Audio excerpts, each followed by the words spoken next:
पहला सलातीन बाब 3।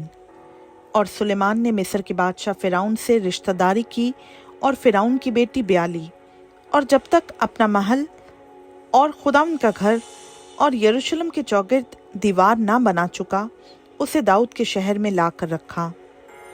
लेकिन लोग ऊंची जगहों में कुर्बानी करते थे, क्योंकि उन दिनों तक कोई घर खुदावंद के नाम के लिए नहीं बना था। और सुलेमान खुदावंद से मोहब्बत रखता और अपने बाप दाऊद के आइन पर चलता था। इतना ज़रूर है कि वो ऊंची जगहों में कुर्बानी करता और बखूर जलाता था। और बादशाह जिबौन को गया ताकि कुर्बानी करे, क्योंकि वो ख़ास ऊंची जगह थी। और सुलेमान ने उस मस्पा पर 1000 सौख्तनी कुर्बानियाँ गुजरानी। जिबौन में खुदावंद रात के वक्त सुलेमान को ख्वाब में दिखाई दिया, और खुदा ने कहा, मांग, मैं तुझे क्या दूं? सुलेमान ने कहा, तूने अपने खादिम मेरे बाप दाऊद पर बड़ा एहसान किया, इसलिए कि वो तेरे हुजूर रास्ती और सदाकत और तेरे साथ सीधे दिल से चलता रहा। और तूने उसके वास्ते ये बड़ा एहसान रख छोड़ा था कि तूने उसे एक बेटा इनायत किया जो उसके तख्त पर बैठे, जैसा आज के दिन है। और अब ए खुदावंद मेरे खुदा, तूने अपने खादिम को मेरे बाप दाऊद की जगह बादशाह बनाया है, और मैं छोटा लड़का ही हूँ, और मुझे बाहर जाने और भीतर आने का शऊर नहीं। और तेरा खादिम तेरी कौम के बीच में है, जिसे तूने चुन लिया है। वो ऐसी कौम है जो कसरत के बाइस ना गिनी जा सकती है, ना शुमार हो सकती है। सो तू अपने खादिम को अपनी कौम का इंसाफ करने के लिए समझने वाला दिल इनायत कर, ताकि मैं बुरे और भले में इम्तियाज़ कर सकूं, क्योंकि तेरी इस बड़ी कौम का इंसाफ कौन कर सकता है। और ये बात खुदा उनको पसंद आई कि सुलेमान ने ये चीज़ मांगी।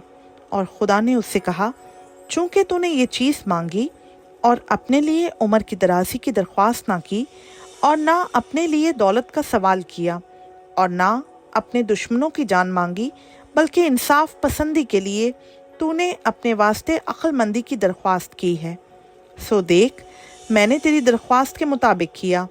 मैंने एक आकिल और समझने वाला दिल तुझको बख्शा, ऐसा कि तेरी मानंद ना तो कोई तुझसे पहले हुआ और ना कोई तेरे बाद तुझसा बरपा होगा।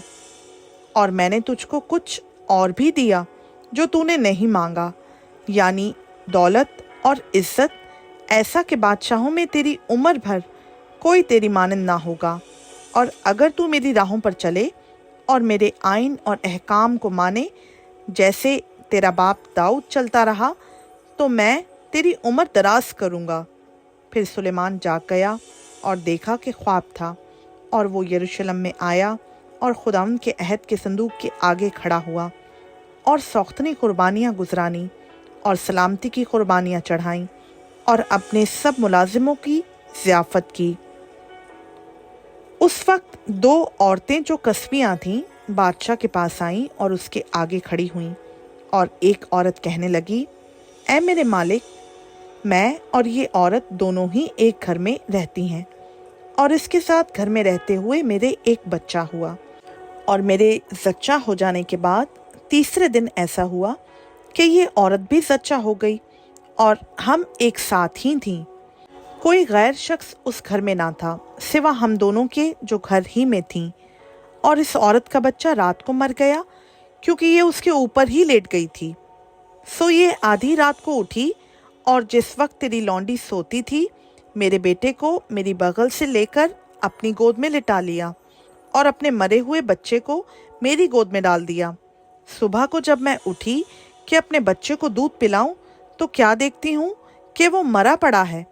पर जब मैंने सुबह को गौर किया तो देखा कि ये मेरा लड़का नहीं है जो मेरे हुआ था। फिर वो दूसरी औरत कहने लगी, नहीं, ये जो जीता है मेरा बेटा है, और मरा हुआ तेरा बेटा है। इसने जवाब दिया, नहीं, मरा हुआ तेरा बेटा है और जीता मेरा बेटा है। सो वो बादशाह के हुजूर इसी तरह कहती रहीं। तब बादशाह ने कहा, एक कहती है ये जो जीता है मेरा बेटा है, और जो मर गया है वो तेरा बेटा है। और दूसरी कहती है कि नहीं, बल्कि जो मर गया है वो तेरा बेटा है, और जो जीता है वो मेरा बेटा है। सो बादशाह ने कहा, मुझे एक तलवार ला दो। तब वो बादशाह के पास तलवार ले आए। फिर बादशाह ने फरमाया कि इस जीते बच्चे को चीर कर 2 टुकड़े कर डालो और आधा एक को और आधा दूसरी को दे दो। तब उस औरत ने, जिसका वो जीता बच्चा था, बादशाह से अर्ज की, क्योंकि उसके दिल में अपने बेटे की ममता थी। सो वो कहने लगी, ए मेरे मालिक, ये जीता बच्चा उसी को दे दे, पर उसे जान से ना मरवा। लेकिन दूसरी ने कहा, ये ना मेरा हो ना तेरा, उसे चीर डालो। तब बादशाह ने हुक्म किया कि जीता बच्चा उसी को दो और उसे जान से ना मारो, क्योंकि वही उसकी माँ है।